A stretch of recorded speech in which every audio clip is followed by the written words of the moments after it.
Sa iba pang balita, muling nadagdagan ng mga barko ng China sa West Philippine Sea kung saan na-monitor din ang kanilang joint patrol sa Scarborough Shoal. Yan ang ulat ni Patrick De Jesus.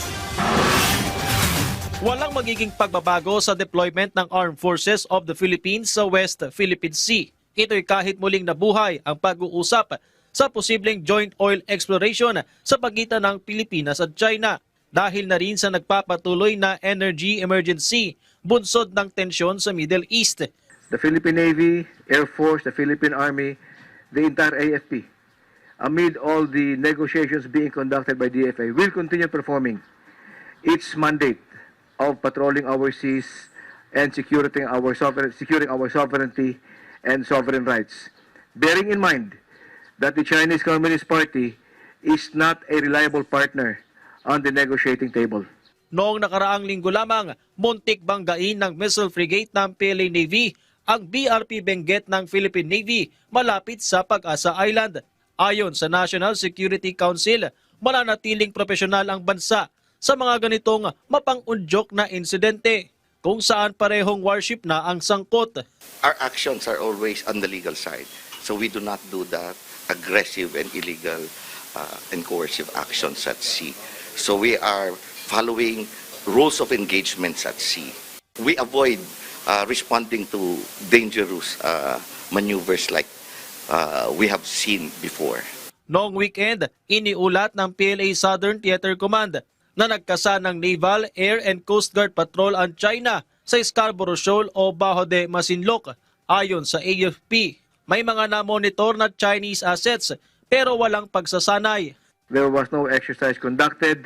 This is part of their false narrative, their malign influence to project that they have control over Bajo de Masinloc. Sa buong buwan ng Marso, umabot sa 70 barko ng PLA Navy at China Coast Guard ang na-monitor sa iba't ibang features sa West Philippine Sea at pinakamarami ay namataan sa Bajo de Masinloc na higit 40.